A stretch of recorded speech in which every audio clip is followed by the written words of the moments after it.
Just quieten down, baby. Per capita export value. Libraries. Minister, are you embarrassed by your behavior today? There's a lot of bleeding hearts around. Do you have the fortitude or the gonads to stand up and come across here and say that to me, you son of a bitch? Just watch me. He certainly went too far, Mr. Speaker, when I saw him stick his tongue out. Contemptuous disregard. More than a slab of bacon talking here. The disappointment you also feel is my responsibility. I lost my temper. What is the nature of your thoughts?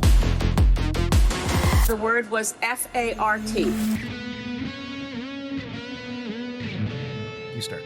Hello, patrons. Like a sultry sort of. No, even more sultry. Ooh, patrons. That's your sultry voice? Yeah. Oh, patrons. Again, I'm not sure you understand the meaning of sultry. Just okay. Patron. This is terrifying, honestly. I do old-timey voices and I do Welsh. Is that, and that's it. You do old-timey voices to turn your wife on? No. You've got to give me an example of this. No. You guys are like, you put the kids to bed and like you look at your wife from across the room and she gives you kind of like a little Millions eyebrow. of parents have just put their children to bed. But what are they going to do? Watch TV? Read a book? Go for a walk? Or something more. Yeah. Or maybe they'll try a new thing called sex. Millions of Americans are having sex. Are your trousers suddenly growing in size and you don't know why? Do you feel an uncomfortable amount of sweat on your brow and on your underpants and armpits and various hairy areas? Maybe you need to empty your glands.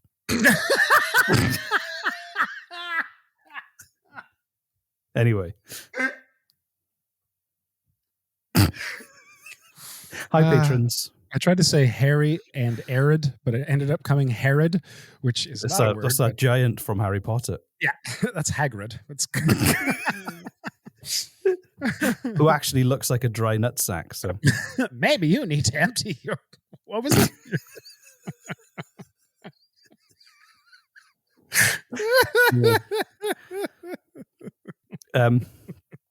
Yeah. Hello, patrons. Thank you so much for sticking around and for putting us in your ear holes just the way you like it. Let's just jump right into the meat of this shit. What you got for us today, Reese? I have a wonderful story about an outlaw in the west of Canada, and it's called The Many Escapes of Ernest Cashel. Okay. The Many Escapes. I love good Ernest Cashel. Stories.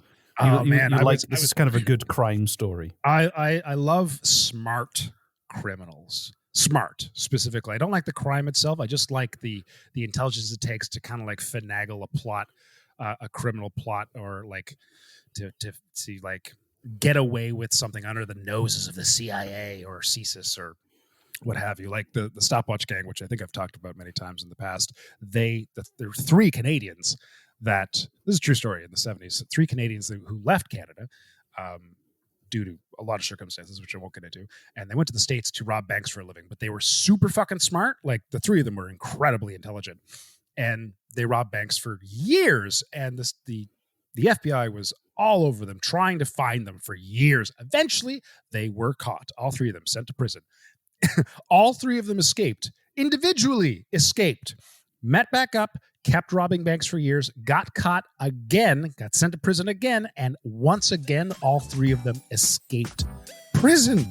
So, like, I love stories like this. It's just smart crime, and go. I'll shut up now. Yeah, go. Thanks. Tell me a story. Thank you for introducing crime. Okay.